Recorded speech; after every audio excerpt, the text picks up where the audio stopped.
¿qué tal? Buenas tardes a todos. Yo soy la doctora Nora Antelo, endocrinóloga de DIM. Ya habíamos dado una charla el año pasado sobre nódulo tiroideo. Bueno, ahora vamos a hablar sobre hipotiroidismo e hipertiroidismo, más o menos.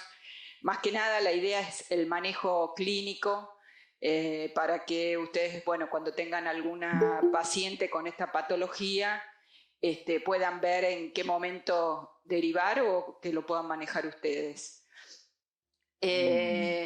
Para empezar, vamos a hablar un poquito, recordar la síntesis de hormona tiroidea, que era a partir del yodo que ingresa de la sangre, entra a la célula tiroidea, donde se va a organificar y unir por acción de la peroxidasa. Se va a unir a las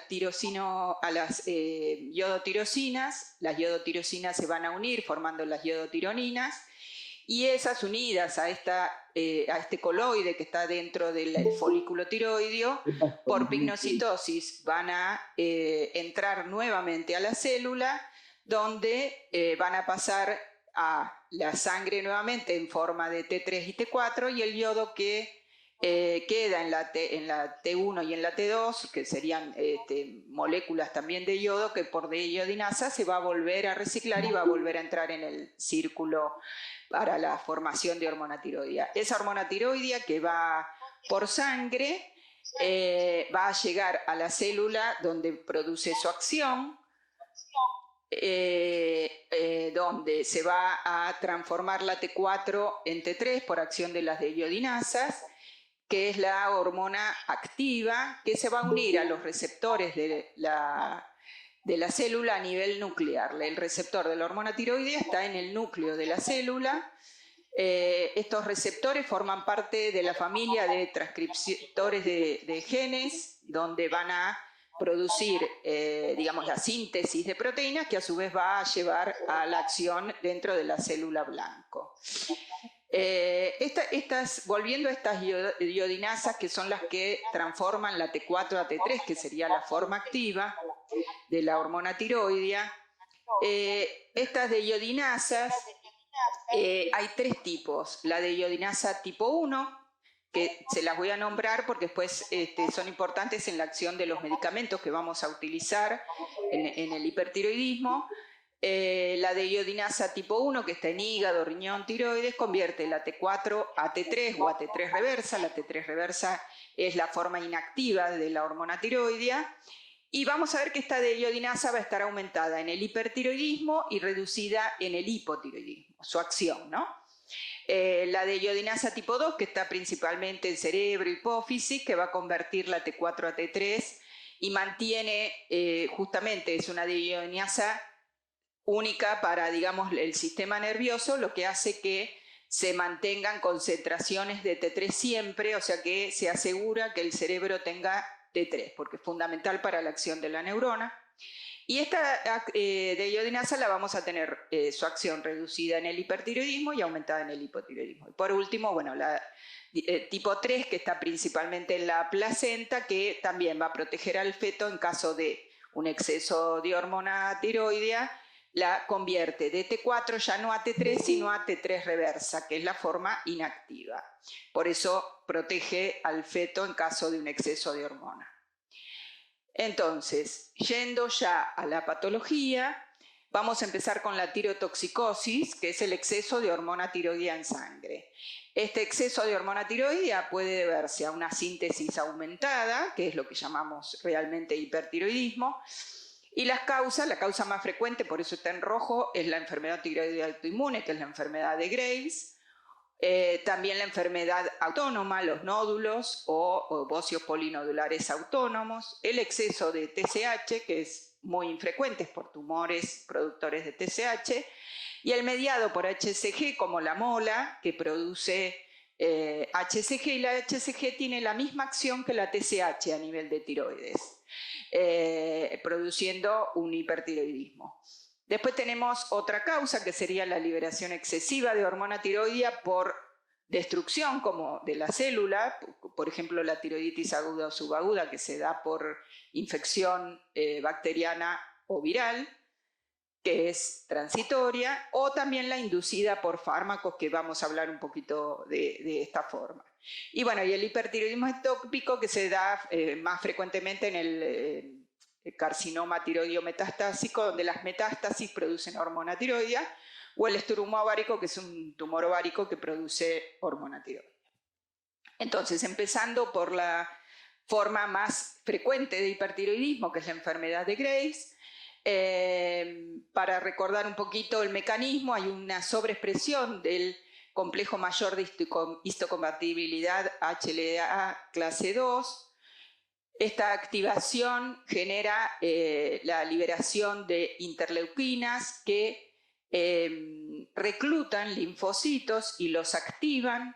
A su vez, estos linfocitos activados generan también citoquinas que hacen que perdure este mecanismo inmune, y a su vez también se van a activar los linfocitos tipo B, que son los que van a producir un anticuerpo, que es el anticuerpo antirreceptor de TSH o TRAB, que es lo que medimos en sangre, que estimula al receptor de TSH, por lo cual como la TSH es el principal estimulante, digamos, de la producción de hormona tiroidea, va a estar estimulado este receptor y se va a producir el hipertiroidismo.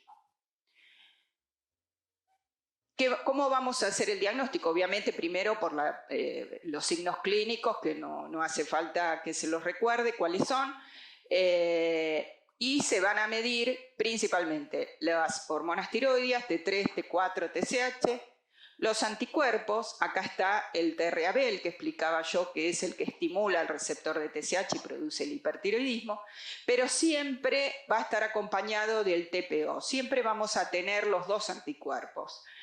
A veces puede que esté bajo o que no esté, pero lo más frecuente es que tengamos a los dos anticuerpos.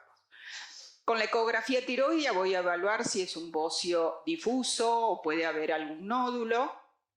Importante esto porque los nódulos en el hipertiroidismo tienen más riesgo de ser carcinoma, y de ser carcinoma son más, digamos, más agresivos, por lo cual es importante saber, aunque uno no palpe, es importante hacerle una ecografía. Y podemos o no hacer una captación y centellograma de acuerdo a, digamos, yo pongo el diagnóstico acá considerando las demás patologías que desencadenan una tirotoxicosis, ¿no? Pero cuando es una enfermedad de Graves, a veces también nos gusta tener una captación y un centellograma por si el tratamiento con medicación por vía oral, que vamos a ver ahora, no funciona. Es importante tenerlo para si decidimos hacer una dosis terapéutica de iodo 131. Con respecto al tratamiento, la droga, digamos, las drogas antitiroideas en este momento serían la medicación de elección. Tenemos el yodo radioactivo, la cirugía y otros tratamientos que pues, se pueden utilizar, sobre todo como coadyuvantes, más que nada por los síntomas que pueda tener el paciente. Entonces vamos a hablar un poquito de las drogas antitiroideas. El grupo se llama tionamidas. En Argentina tenemos solamente el metimazol, el carbimazol está en Inglaterra y el propiltiuracilo, lo más cercano que lo tenemos es en Uruguay. Ahora después les voy a explicar por qué a veces lo utilizamos. Pero acá el utilizado principalmente es el metimazol, que es el danantisol, el nombre comercial es danantisol. Estas drogas antitiroideas tendrían tres acciones: a nivel intratiroideo, a nivel extratiroideo y también acciones sobre el sistema inmune. Vamos a empezar con las intratiroideas. Las intratiroideas sería que interfieren en todos los pasos de la formación de hormona tiroidea, en la oxidación, la organificación, el acoplamiento de las iodotirosinas. Acá tenemos un esquema donde ven que las tionamidas principalmente, bueno, inhiben la peroxidasa, inhiben el acoplamiento de las iodotirosinas, o sea, en todos los procesos, por lo cual disminuye la formación de hormona tiroidea. Las extratiroideas solamente la tienen el PTU, o sea, el PTU tiene todas las intratiroideas, que es el propiltiuracilo, más las, como acción extratiroidea, sería la disminución en la conversión periférica de T4 a T3, porque inhibe la de iodinasa tipo 1, que se acuerdan que les había comentado que estaba aumentada su acción en el hipertiroidismo. La acción sería a este nivel. Cuando la hormona tiroidea sale a nivel periférico y se va a convertir de T4 a T3, acá está como general las tionamidas, pero es el PTU solamente que inhibe esta conversión. Y por último, las otras acciones son las del sistema inmune, que en realidad fueron descritas in vitro, que inhibiría la transformación de los linfocitos, que es el proceso que yo les expliqué al principio, donde se activaban los linfocitos y se desencadenaba todo el proceso. También reduce la expresión de las moléculas del complejo mayor de histocompatibilidad, por lo cual, frenaría un poco la persistencia de ese proceso. Y también la expresión de este Fas ligando, que también es el Fas tiene una acción de, muerte de célula, muerte celular. Entonces, expresándose y bloqueando esta acción, habría, un freno del sistema inmune. Ahora, esto que está a nivel in vitro, ¿se puede traspolar in vivo? En realidad se vio que las dosis que se utilizan para lograr esos efectos a nivel in vitro son mucho mayores de las que uno da en realidad a los pacientes. Por lo cual nunca podríamos igualarlo, pero de todas maneras hay trabajos que estudiaron pacientes que van a cirugía después de haber sido tratados con antitiroideos y los compararon con un grupo de pacientes que también fueron a cirugía pero sin haber sido tratados previamente con antitiroideos. Y esas tiroides que se sacaron durante ese proceso de cirugía, cuando las estudiaron histológicamente, vieron que las que habían sido tratadas previamente con antitiroides antes de la cirugía estaban deplesionadas de linfocitos. Y eso significaba que había habido un freno en todo el proceso autoinmune, porque cuando se desencadena toda esta activación de los linfocitos, esos linfocitos infiltran a toda la glándula del hipertiroideo. Entonces, el que hayan estado deplesionadas hablaba de que había una disminución de todo ese proceso. Por otro lado, los anticuerpos TRAB, que es una de las cosas que nosotros evaluamos para hacer ese seguimiento en cómo va el paciente con el tratamiento, se vio que la gran mayoría de ellos disminuyen durante el tratamiento los anticuerpos. Esto no sucede en todos, por lo cual uno no puede hablar que el 100% de los pacientes disminuye, después vamos a hablar de eso un poco también, pero podría ser, si disminuye el anticuerpo, quiere decir que hay un freno en el proceso autoinmune. Y después otros propusieron que en realidad la disminución de ese anticuerpo no sería por un freno del sistema inmune, sino porque el hecho de que haga disminuir las hormonas tiroideas podrían hacer declinar el sistema, todo este fenómeno inmune. Pero en realidad eso no pudo ser comprobado aún. Con respecto a las características de estas drogas, bueno, el metimazol, que es el danantisol, que es el que utilizamos, tiene una vida media de 6 a 8 horas, tiene un turnover lento, está dentro de la tiroides por largo tiempo, logra una normalización más rápida de las hormonas tiroideas, más rápida que el PTU, y tiene un control a largo plazo más efectivo, pero lo que tendría de contra es que atraviesa la barrera placentaria y atraviesa el epitelio de la madre que está dando de mamar. Por lo cual, acá está el punto de diferencia con el PTU, ya que el PTU atraviesa menos la placenta y no atraviesa el tejido mamario que está lactando. La vida media del propiltiuracilo es corta, por lo cual hay que dar varias dosis. Se dan entre 3 y 4 dosis en el día, mientras que el danantisol se da en una única dosis. No hace falta dividir las tomas. Y tiene como acción extra esto que habíamos hablado, que disminuye la conversión periférica de T4 a T3. ¿En qué situaciones entonces nosotros vamos a utilizar el propiltiuracilo? En la embarazada, es en el único caso. Y en general acá igual, como tenemos la dificultad de que no lo tenemos, prácticamente tampoco se utiliza, a veces se puede mandar a pedir a Uruguay. Pero de todas maneras, tanto sea metimazol como propiltiuracilo, se trata de que no estén tomando la embarazada. Si la embarazada viene tomándolo, en general todos los procesos autoinmunes mejoran durante el embarazo, por lo cual en general es posible retirarlo, bajarlo a la mínima dosis y retirarlo rápido, y durante el embarazo no hace falta tratamiento. En caso en que tenga un hipertiroidismo severo cuando se embaraza, bueno, lo más rápido que se pueda se cambia a propiltiuracilo, por lo menos, pero no más que los 2 primeros meses. Después, si hay que seguir tratándolo, hay que cambiarlo a metimazol.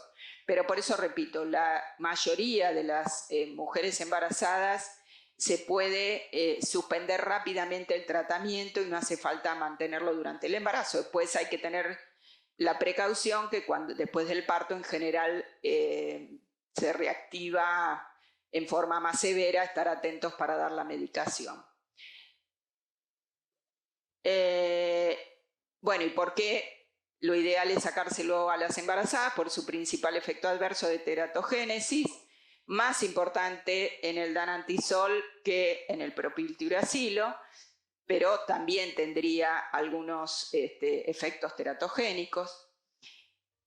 Y después, bueno, tenemos los efectos adversos generales, que serían rash cutáneo, artralgias, no sé por qué me quedó doble las artralgias, granulocitopenia transitoria, puede llegar hasta la aplasia medular, bueno, hepatitis tóxica. Todos estos efectos son muy poco frecuentes. Es muy difícil encontrar estos efectos. A veces encontramos el rash cutáneo que asociándolo con algún antihistamínico, en general tratamos de dar loratadina, algo sencillo, y si no mejora, por ahí damos ataraxone, pero en general es transitorio, porque en cuanto podemos bajar la dosis, ahora vamos a hablar de cómo se inicia el tratamiento, en cuanto podemos bajar la dosis de danantisol, el proceso mejora. A veces hay que suspender el danantisol porque no mejora el rash, pero es lo menos frecuente.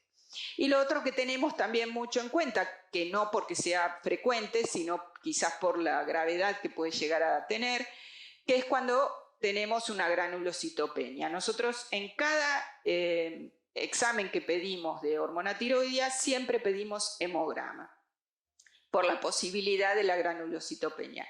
Todos estos efectos adversos pueden darse en cualquier momento del tratamiento, en general en el primer año, pero pueden darse en cualquier momento, no necesariamente en los primeros meses. Entonces hay que instruir al paciente en que si tiene algún proceso infeccioso, angina, fiebre, síndrome gripal, que tenga en cuenta esto para hacerse un hemograma y enseguida mostrar ese hemograma para ver cuántos blancos tiene. Nuestro límite es 2.000 blancos, ¿no? 2.000 neutrófilos, perdón. Si tiene menos de 2.000 neutrófilos, se suspende el tratamiento.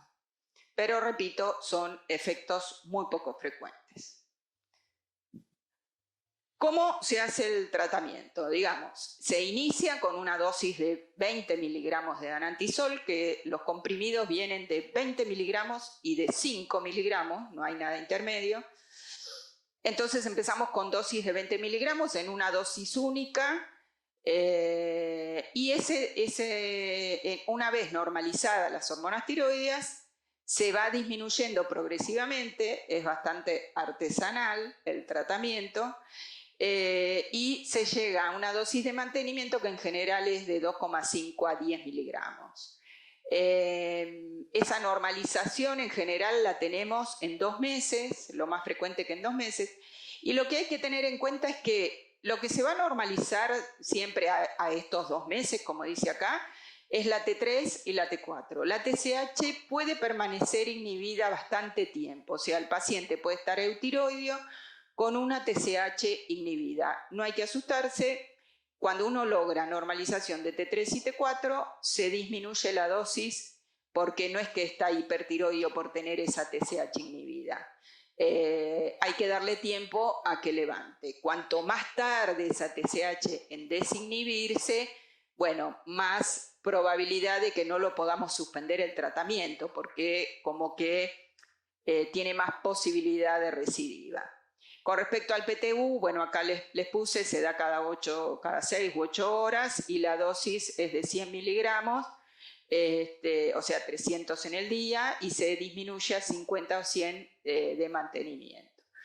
¿Cuánto tiempo va a durar ese tratamiento? Acá pongo 12, 18, 60. Hasta ahora, hasta hace poco tiempo, la duración del tratamiento se proponía que fuera de 18 meses, pero en los últimos trabajos se vio que se puede llegar hasta 60 meses, que sería más o menos 5 años, o de por vida.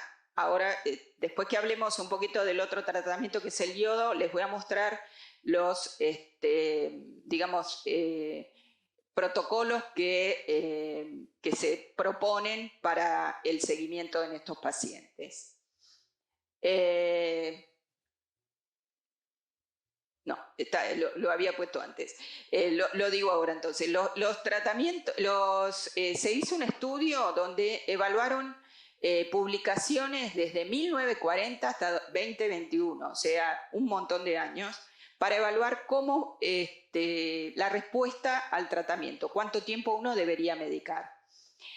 Los primeros trabajos evaluaban una respuesta a 12 meses y proponían estos 12 meses como tiempo en el que uno debería tratar de suspender la medicación.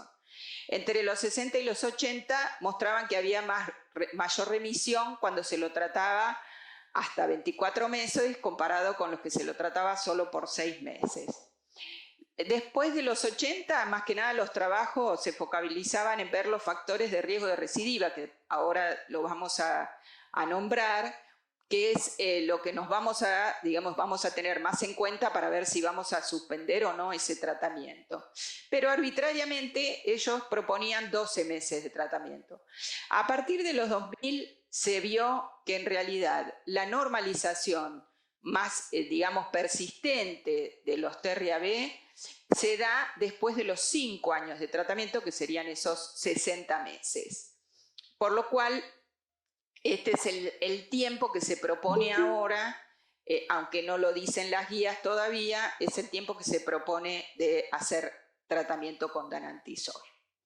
Ellos vieron también que estos anticuerpos TRAB, en el 50-60% de los pacientes se negativizaba a partir más o menos de los 2 años y se mantenían negativos. Un 10% nunca los normalizan y un 40-30%, que es bastante alta la frecuencia, los normalizaban, pero luego hacían, digamos, se volvían a positivizar y negativizar, como que era muy variable ese nivel de anticuerpos, pero que alrededor de los 5 años en adelante era cuando lograban una negativización persistente. Por eso también es esto lo que se está proponiendo, ¿no? Porque se negativizan recién en ese momento. ¿Cuáles van a ser esos factores predictores de recurrencia? Siempre va a ser más frecuente que recidive en el sexo masculino, en los pacientes más jóvenes, en los que fuman, en los que tienen bocios grandes. En general, ya uno cuando ve un bocio grande arranca por ahí con danantisol, pero sabiendo que quizás no haya una buena respuesta. Los que tienen oftalmopatía, también los que tienen una relación T3, T4 muy elevada al inicio cuando se hace el diagnóstico. La falta de normalización de TSH, esto que les decía, que se mantiene inhibida mucho tiempo, bueno, es un factor de riesgo para recurrencia. Y también el TRAB muy elevado antes y obviamente final de tratamiento, porque quiere decir que nunca va a negativizar el anticuerpo. Con respecto al otro tratamiento que habíamos dicho, el yodo, ¿qué es lo que hace el yodo? Yodo radioactivo que es incorporado a la célula igual que el yodo que viene de la dieta. Entra a la célula tiroidea como cualquier yodo, pero como tiene partículas beta, lo que produce es una necrosis de la célula. Digamos, es como operar al paciente sin operarlo, como yo les explico a los pacientes. Rompe la célula. La dosis se calcula por por la captación. Ahí necesitamos la captación, hacer captación, y en general lo asociamos al centellograma, calculada por el peso de la glándula. No hay prácticamente efectos adversos. La tiroiditis radiofísica se describe sobre todo en bocios muy grandes, pero en general en medicina nuclear, cuando ven bocios grandes, a veces le asocian corticoides para evitar esta acción. La exacerbación de los síntomas del hipertiroidismo, digamos, si uno lo piensa, es bastante lógico, porque si el yodo radioactivo rompe la célula, sale la hormona tiroidea y va a la sangre produciendo un hipertiroidismo, pero la verdad es que eso no sucede. No empeora. En general, el paciente, para darle yodo, tiene que estar sin danantisol, por lo cual está hipertiroideo, y en general está con propranolol, que eran los otros tratamientos que yo puse que se pueden asociar, que son para disminuir la frecuencia cardíaca, y entonces esos síntomas en general no los tenemos. Y el empeoramiento de la oftalmopatía con signo de pregunta. Los pacientes que tienen oftalmopatía, en general los endocrinólogos tratamos de no darle yodo, porque hay muchos trabajos hechos sobre oftalmopatía y dosis de yodo, y la mitad de esos trabajos muestran que la oftalmopatía se mantiene igual, que no empeora, pero la otra mitad muestra que la oftalmopatía empeora, por lo cual no hay nada cierto al respecto. Entonces, si hay una oftalmopatía, en general evitamos dar yodo, y por ahí preferimos la cirugía en caso de que uno decida ese tratamiento. Actualmente, por eso, como dije al principio, el tratamiento de elección es las drogas antitiroides. Y lo que sí es muy frecuente, el hipotiroidismo postdosis de yodo, que eso en realidad lo buscamos. Cuando un paciente está hipertiroide y decidimos dar yodo porque no responde al tratamiento con danantisol, quizás este cálculo que hacemos de yodo le sumamos un poquito más de yodo para que quede hipotiroide y no haya una recidiva por ser demasiado justo con el cálculo de yodo. Siempre es más fácil seguir un hipotiroidismo que un hipertiroidismo. También existe el yoduro de potasio, que también es yodo, que también entra y se metaboliza igual que cualquier yodo, que lo que hace es bloquear transitoriamente la liberación de la hormona tiroidea. ¿En qué caso se usa este yoduro que viene en gotitas? Principalmente lo usa el cirujano previo a la cirugía, cuando va a operar un hipertiroidismo, porque la glándula del hipertiroideo es muy vascularizada, y lo que haría el yoduro de potasio es disminuir esa vascularización. Y también se puede utilizar en la tormenta tiroidea cuando el paciente entra muy grave. En general entra con la tormenta tiroidea, se ve en unidad coronaria, porque en general entra con una arritmia, con fiebre. Entonces, hasta esperar el efecto del danantisol, se puede dar yoduro de potasio, porque esto de bloqueo, que es transitorio, sirve para eso, para esperar el efecto del danantisol. Bueno, acá era para mostrarles este yodo donde actuaría, sobre todo en esto y en la, digamos, liberación de hormona desde la glándula tiroidea. Entonces, estos son la guía europea de tiroides proponía en el 2018, no hay otra posterior, por lo menos por ahora, que, digamos, en el paciente no tratado, obviamente se inicia con danantisol. Si uno pudo suspenderlo y ese hipertiroidismo persiste, quiere suspenderlo, digamos, o lo suspendió y persiste, o después de un tiempo recidiva. Recidiva hablamos cuando después de un año de estar eutiroideo vuelve el hipertiroidismo, ¿no? Es un año de tratamiento, un año de estar eutiroideo. Se sigue, digamos, por 18 meses, era lo que decía la guía, y se mide el anticuerpo. Si ese anticuerpo sigue positivo, se puede ahí decidir el tratamiento definitivo, que sería el yodo, o seguir un año más. Esto proponía seguir un año más y volver a medir los anticuerpos, que si siguen positivos, bueno, ahí definitivamente se da el yodo o se hace cirugía, y si dan negativos se puede suspender y ver qué pasa. Si hay una recidiva, después de suspender el danantisol, bueno, se decide, esto hasta ahora era así, cuando había recidiva se daba yodo cirugía. Y acá ya empezaban a proponer un tratamiento a bajas dosis por largo tiempo. Según este trabajo que yo les comentaba, que es del 2022, que vieron que después de 5 años recién se negativizaban los anticuerpos, lo que ellos proponen es, si el anticuerpo es negativo, bueno, uno siempre va a intentar la suspensión antes, no va a esperar, va a ser 18 meses, como dice la guía americana. Ahora, si el anticuerpo está positivo, se puede seguir directamente 60 meses. Y si vuelve cuando a los 60 meses uno lo suspende, seguirlo de por vida a bajas dosis, porque no trae efectos adversos y siempre está la posibilidad que se negativicen esos anticuerpos y que, digamos, entre en remisión. ¿Qué pasa con la enfermedad tiroidea autónoma? Esto sería por nódulos que producen hormona tiroidea. Vamos a encontrar hormonas lo mismo, hormona tiroidea elevada con TSH inhibida. En la ecografía vamos a encontrar un nódulo único o múltiple. Y acá sí, fundamental, la captación y el centellograma. Acá yo le traje ejemplos de centellograma. Este sería el normal. Este sería una enfermedad de Graves, donde vemos una captación difusa de toda la glándula. El bocio multinodular, donde vemos zonas que captan más, zonas que captan menos y zonas que no captan.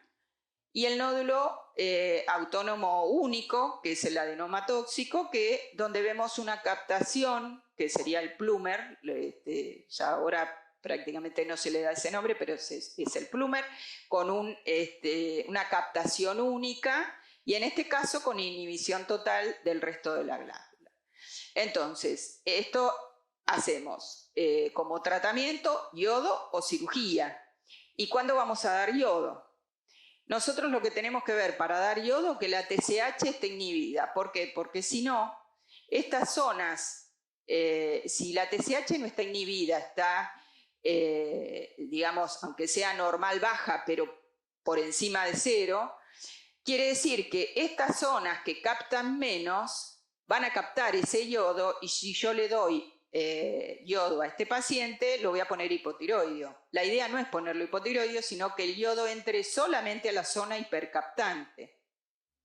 Entonces, yo lo que tengo que tener para dar esa dosis de yodo y no poner hipotiroideo al paciente es una TSH inhibida que me diga que toda el parénquima normal de la tiroides no está funcionando, porque esto obviamente inhibe el resto. Entonces, la dosis va a ser si está inhibida, y si no está inhibida, se puede hacer un tratamiento previo con TRIAC, que ustedes lo deben haber escuchado, que se daba como tratamiento de obesidad, que no sirve en realidad, porque es un derivado de hormona tiroidea, pero que en realidad no tiene un efecto periférico. Lo único que hace es inhibir TSH, en realidad baja la T4. Entonces, por eso tampoco sirve, porque no es que aumenta el metabolismo. Bueno, pero como justamente lo que inhibe es la TSH, lo damos previamente, logramos una TSH inhibida y ahí se da el yodo y entonces el paciente no se pone hipotiroideo. Y bueno, el otro tratamiento que uno puede hacer si el nódulo es muy grande es cirugía, quizás con un tratamiento previo con danantisol para que el paciente no vaya al quirófano hipertiroideo. Lo que pasa es que estos nódulos precisan dosis muy altas, en general se da como 40 miligramos de danantisol para poder normalizar el nivel hormonal. Por eso el tratamiento siempre es radical, sea yodo o cirugía. Con respecto a la hipertiroidismo inducido por fármacos, les traje el ejemplo de la miodarona, que es el más común, el atlancil, que tiene yodo en su molécula. Esta miodarona va a tener efectos por el yodo mismo y por acción directa de la amiodarona, que es produciendo una tiroiditis. Esa tiroiditis se ha dividido en dos, porque si se da en pacientes que tienen una enfermedad preexistente conocida o no conocida, ese yodo lo va a utilizar para la síntesis de hormona tiroidea y entonces el paciente se pone hipertiroide. Y en la tiroiditis tipo 2 lo que se ve es que directamente el atlancil produce una destrucción de la célula tiroidea. Por lo cual lo pone hipertiroideo porque hay una liberación de hormona tiroidea a la sangre. Las diferencias están en este cuadro, acá lo dividen en tipo 1, tipo 1A, 1B, porque por la presencia de anticuerpos. 1B si tiene anticuerpos y 1A si no tiene anticuerpos, porque si tiene una enfermedad persistente puede ser autoinmune o no autoinmune. Y la tipo 2 es la que dijimos que era por destrucción, por una acción destructiva. Lo que más nos va a servir para diferenciar es el ecodoppler que se hace, donde vemos un flujo aumentado en la tipo 1 y disminuido en la tipo 2, porque hay una destrucción, entonces no hay un hipertiroidismo, no hay una formación de hormona aumentada, sino que el nivel hormonal está aumentado porque se liberó esa hormona a la sangre. Mientras que en la tipo 1 sí hay una hiperproducción de hormona tiroidea. El tratamiento que se propone es danantisol en la tipo 1 y corticoides, como cualquier proceso inflamatorio de destrucción, con glucocorticoides en la tipo 2. El tema igual no es tan sencillo. Nunca vemos la tipo 1 o la tipo 2. Vemos la mixta en general, que no podemos definir. ¿Y por qué es esto? Porque en realidad vamos a tener efecto tanto del yodo como de efecto de la droga directa. O sea que tendríamos los dos procesos juntos. Y ahí es lo más difícil. Por lo cual, lo que hacemos siempre es pedirle al cardiólogo que busque otro antiarrítmico para el paciente. El tema es que a veces lo puede modificar y a veces no. Entonces, si suspenderlo, si se puede suspender, se da, como dijimos, los antitiroideos, las tionamidas en la tipo 1, hasta lograr el eutiroidismo, porque el yodo de la miodarona se deposita en el tejido graso y perdura muchos meses. Entonces, hay que darle tiempo a que se vaya normalizando. En el caso de la tipo 2, si uno lo diagnostica, y eso también es por el centellograma, a veces ayuda y a veces no, porque si es la forma mixta, en general vamos a encontrar un centellograma con una captación bloqueada que da más para tipo 2, pero probablemente no sea solo, por eso digo, solo tipo 2, sino una mixta.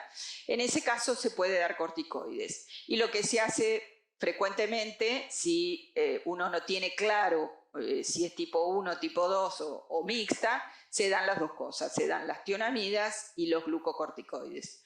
Pero siempre, digamos, lo primero es hablar con el cardiólogo para tratar de suspender. porque, como vamos a ver, el atlancil también puede provocar hipotiroidismo, pero ahí es más sencillo. El hipertiroidismo es bastante complicado, o sea, se llega a veces a la tiroidectomía, como dice acá, si uno no puede suspender el atlancil y no responde a la medicación. Eso, bueno, después igual las preguntas las hacemos al final, ¿no es cierto? Sí. Ahora vamos al hipotiroidismo. La causa más frecuente es la tiroiditis autoinmune. También tenemos desencadenada por drogas, por déficit o exceso de yodo, infiltrativas, hipotiroidismo congénito, transitorio, como en la tiroiditis subaguda, oscilante, o secundario si es una enfermedad hipotálamo-hipofisaria. Con respecto a la tiroiditis autoinmune, que es la más frecuente, obviamente lo que vamos a medir son las hormonas tiroideas y los anticuerpos. Con respecto al TRAB, también podrían estar, no es lo más frecuente, pero podrían estar presentes en el hipotiroidismo, y entonces si hay anticuerpos TRAB presentes en un hipotiroideo, pensamos que son TRAB bloqueantes. Los TRAB pueden ser estimulantes del receptor o bloqueantes. Puede pasar por un periodo inicial de hipertiroidismo, y esto es muy importante, se denomina fase tóxica de la tiroiditis autoinmune. Como el anticuerpo TPO es citotóxico, hay una primera fase, digamos, de destrucción de la célula y salida de esa hormona tiroidea a la sangre. Entonces el paciente puede ponerse hipertiroideo y uno ver hormonas tiroideas elevadas con una TSH inhibida. Este periodo es corto y a veces el paciente viene diciendo que le pasó eso, pero cuando ya uno mide las hormonas tiroideas ya se normalizaron. No es en todos los pacientes, no se ve en todos los pacientes, pero hay que tenerla en cuenta, sobre todo para hacer el diagnóstico diferencial de un hipertiroidismo, porque si el paciente viene con todos los síntomas, las hormonas van a estar de acuerdo a eso, entonces a veces hay que darle tiempo si no cierra como para un hipertiroidismo, porque no es algo muy florido. En general en los jóvenes tienen todos los síntomas y signos, quizás en el anciano no lo van a tener, pero siempre hay que darle tiempo. Si uno tiene duda, pedir la captación, el centellograma, porque en el hipertiroideo vamos a ver una captación alta y un centellograma que marca, digamos, que se ve la captación de yodo, mientras que si es un hipotiroidismo, esa captación va a estar normal o baja. Y con respecto al bocio, puede haber o no, cosa que en el hipertiroidismo por enfermedad de Graves siempre hay bocio. En el hipotiroidismo no, puede tener una tiroides normal. Recuerden, como habíamos dicho en la clase de nódulo tiroideo, no sé si se acuerda, cuando hay nódulos en general la tiroides funciona bien.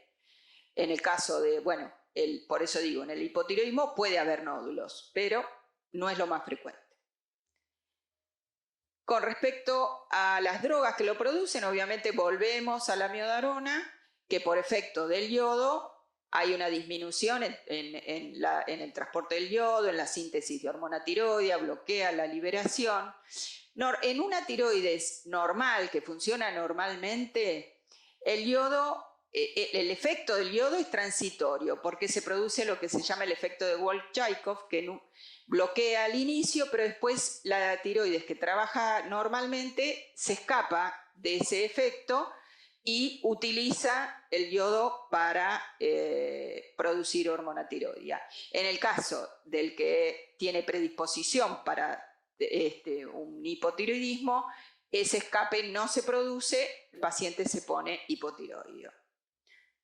En este caso, si lo suspenden, bueno, tener en cuenta si ya se medicó a ese paciente, cuando le suspendan la amiodarona, es probable que se le normalice el funcionamiento y no haga falta seguir con la hormona tiroidea. Pero la realidad es que no es necesario pedirle al cardiólogo que lo suspenda, sino que se pone hipotiroideo, se medica y es muy sencillo porque no hay alteración. Siempre sí estar atentos a que si el cardiólogo se lo quita, bueno, estar atentos para que no se ponga hipotiroideo, ¿no? Acompañarlo con un dosaje un poquito más seguido, porque seguramente vamos a tener que suspender la medicación, la levotiroxina, ¿no? Otras drogas que producen estas hormonas son un poco más nuevas, ¿no? Que se utilizan, los inhibidores de la tirosinoquinasa se utilizan para tratamiento de tumores y en el caso de tiroides también se utilizan para el tiroides metastásico, para el carcinoma medular. Lo que producen es una inhibición del factor de crecimiento del endotelio, por lo cual producen una tiroiditis isquémica, entonces el paciente se pone hipotiroideo. Hay mayor metabolismo de las hormonas tiroides a nivel hepático, se disminuye y se inhibe la organificación, también producen una autoinmunidad, alteran la absorción también intestinal de la hormona. Después están los anticuerpos anti-CTLA y el anti-PD1 que se utilizan para el melanoma o para el carcinoma renal metastásico. Estos producirían una hipofisitis linfocitaria, o sea, en realidad un panhipopituitarismo pueden producir. Dentro de ellos está el hipotiroidismo central. Eso es lo más común, pero también podrían afectar la función tiroidea. El interferón, que quizás es más utilizado, ¿no?, en el tratamiento de la hepatitis C, lo que hace es aumentar la expresión del complejo mayor de histocompatibilidad, por lo cual desencadenaría un proceso autoinmune, una tiroiditis. Y lo que se ve es que frecuentemente, después que suspenden el tratamiento, el hipotiroidismo persiste, no vuelve, digamos, a normalizarse. Entonces, bueno, el tratamiento obviamente es la hormona tiroidea, que es la levotiroxina, que sabemos que se absorbe en el intestino delgado, pero a pesar de eso necesita la acidez gástrica de la mañana y por eso se toma en ayunas. Tiene una absorción más o menos del 80%, una larga vida media, por eso a veces ustedes verán que los endocrinólogos damos dosis alternadas de 50 a 75, un día en la semana no lo damos, porque tiene una vida media prolongada y mantiene un nivel estable después, entonces se pueden hacer esas variaciones. Se convierte a T3 en el organismo y se puede hacer una dosis calculada entre 1.6 a 1.8, que en general la utilizamos en pacientes o que están con bajo peso o que están obesos, como para acercarnos un poco más a la dosis, pero la mayoría de los pacientes andan entre 50 y 100, y después, bueno, las variantes de acuerdo a, ya les digo, en general es el peso. Los efectos adversos que vamos a tener es solamente si estamos con una dosis inadecuada, o sea, con una dosis excesiva. Lo que va a producir en las posmenopáusicas pérdida de masa ósea, osteoporosis, o los efectos vasculares con riesgo de arritmias, hipertensión. Entonces, si uno está con una dosis adecuada, sustitutiva, no supresiva, supresiva le decimos a la dosis en la que tenemos que tener TSH de 0, que eso lo hacemos cuando hay carcinoma tiroideo, que en los primeros tiempos tenemos que tener dosis supresiva de hormona tiroidea. Salvo esa situación, si el paciente está bien sustituido, no tendría que tener efectos adversos. ¿Cuáles son las variables que tenemos en los requerimientos? Y esto quizás es una de las cosas más importantes. La edad, que ahora vamos a hacer un apartado con respecto a esto. La severidad, cuanto más severo, más dosis. La enfermedad cardiovascular, que vamos a tener que dar menos dosis. Cambios en el peso, a más peso, más dosis seguramente se va a requerir, menos peso, menos dosis. A la etiología, en general el hipotiroidismo congénito necesita dosis muy alta, van a haber pacientes que hasta necesitan más de 200 microgramos por día, los que están tiroidectomizados, digamos con tiroidectomías totales, ¿no? Y menos requerimiento el que fue a una cirugía pero con tiroidectomías parciales o que recibieron yodo o en la enfermedad de Graves. ¿Qué pasa en el anciano? digamos, los síntomas son poco predictores de lo que está pasando en la realidad, digamos.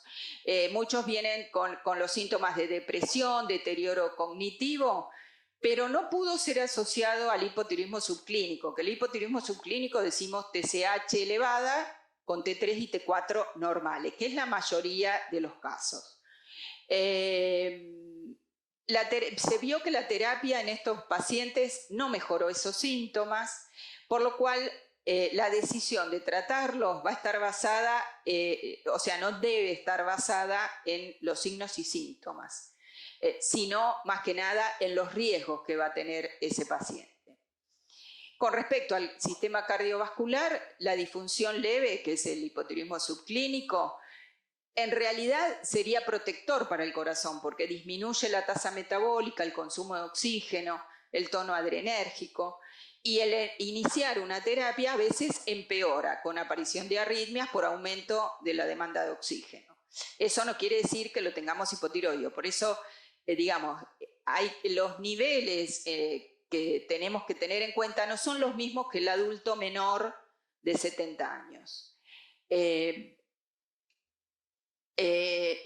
Con respecto a la guía europea que habla del reemplazo de la hormona tiroidea, divide a los mayores, acá me parece que exageran un poco de llamar añosos a los de 60, pero bueno, 60, 70 como moderadamente añosos, más de 70 añosos y bueno, más de 80 muy, muy añosos. Entonces, lo que ellos aconsejan es una conducta expectante con un seguimiento bien cercano en los mayores de 85, en los que tienen un hipotiroidismo subclínico, especialmente si la TSH está menor de 10, o sea, fíjense qué nivel de TSH, como que hasta 10 deberíamos aguantar a los añosos. A los mayores de 70, bueno, quizás un poco menos, acá igual también dice si la TSH es mayor de 10, lo que vamos a considerar el tratamiento es para síntomas más claros o que tengan riesgo vascular. Por ejemplo, pacientes que tienen una dislipemia, donde sabemos que la hormona tiroidea actúa en el metabolismo del colesterol, bueno, quizás ahí, si tenemos ese riesgo, vamos a tratarlo, ¿no? Por eso acá dicen los mayores de 70, no ignorar las comorbilidades o la fragilidad, o sea, tener en cuenta no solo el síntoma que tiene el paciente, sino los riesgos que tiene, tanto de medicarlos como de no medicarlos. Con respecto a, bueno, seguimos con las variaciones en el requerimiento. ¿Quiénes disminuyen los requerimientos? Como dijimos, la edad avanzada, ojo, tener en cuenta eso, la terapia con andrógenos, y aumentan los requerimientos, el embarazo, terapia con estrógenos, los síndromes de mala absorción, algunas drogas, la ingesta de fibras, y acá quiero hacer un apartado porque siempre se dice menos de, digamos, de esperar, luego que uno toma la levotiroxina, esperar cuando va a comer fibras. Hay algunos que dicen hasta 4 horas. La realidad es que no es frecuente que disminuya la absorción. Lo ideal es decirle al paciente que lo tome con 6 o 7 horas de ayuno y esperar media hora para desayunar. En general, en ese tiempo se absorbe, es lo más frecuente, lo que más vemos. En caso de ver que uno no tiene que aumentar la dosis para lo que uno calcula que ese paciente debería tomar, bueno, ahí quizás uno le dice que separe la ingesta de fibras para después de una hora, hora y media, para que no se altere la absorción. Con respecto a las drogas, sí, esas sí se pueden, digamos, correr en los horarios, sobre todo las que disminuyen la acidez gástrica, ¿no? El omeprazol, todos los antiácidos, digamos, ¿no? También hay drogas que aumentan el metabolismo de la hormona tiroidea, como la rifampicina, carbamazepina, otras desplazan la unión de la T4 a las proteínas, como la furosemida o los salicilatos. Y después, bueno, por último, esto es muy poco frecuente de utilizar, que es el tratamiento combinado con T3, que se da en muy pocos casos. En realidad lo estamos utilizando en los pacientes que le tenemos que dar yodo por carcinoma tiroideo, que hay que suspenderle la hormona tiroidea, Se utiliza la T3 por un periodo corto de tiempo porque tiene una vida media más corta. Y la combinación con la T4 la damos en pacientes sobre todo que tendrían, que uno sospecha una alteración en las de iodinasa porque tiene T4 normal con T3 baja, y esos pacientes en general son los que tienen una astenia crónica y que uno, a pesar de tenerlo bien con la TSH y la T4 adecuada, el paciente sigue con todos los síntomas. Entonces ahí sospechar, pedir la T3 y si está baja se puede hacer una combinación. Y bueno, hay una tablita que les queda para verla cuando la necesiten de con qué dosis actual está, cómo hacer la conversión de disminuir la T4 para poder agregar la T3. Conclusión. La causa más frecuente del hipertiroidismo es la enfermedad de Graves. El tratamiento de elección actualmente son los antitiroideos. Evaluar el tratamiento prolongado con estos antitiroideos y tener en cuenta siempre los factores predictores de recurrencia y el valor de TRAB para la suspensión. Interrogar sobre si hay drogas que puedan producir tirotoxicosis. Realizar el diagnóstico diferencial del hipertiroidismo con esa fase tóxica que hablamos de la tiroiditis autoinmune. La tiroiditis autoinmune sería la causa más frecuente del hipotiroidismo, tener también en cuenta las drogas que pueden producir hipotiroidismo o modificar los requerimientos y recordar que dosis elevadas de levotiroxina puede producir efectos adversos, más que nada en la menopausia por la osteoporosis y en los adultos mayores y ancianos por el riesgo vascular. Eso es todo. Si tienen alguna pregunta, no sé si tenemos tiempo. Ahí está, adulto mayor con TSH mayor a 10 y se medica. Claro, eso es la gran pregunta. Depende los síntomas, por eso te digo, y digamos, los riesgos que tiene. En general no los tiramos tanto hasta 10. Pero si vos ves los valores normales que ponen en los laboratorios, ponen el del adulto, que es 4,5, 5, dependiendo del método. Deberían poner que en el adulto mayor es hasta 7,5. Por encima de 70 años hay que aguantarlos hasta 7, 7,5. 10, digamos, en nuestro medio es como que en general empezamos con dosis bien bajitas, hay que empezar 25, aunque sean dosis pediátricas, no importa. En general, por eso, ellos ponen como límite 10, pero está en general hasta 7,5 seguro que no se medica. Y después, bueno, ten en cuenta, ya te digo, las comorbilidades que tenga el paciente. Gracias a todos por escucharme.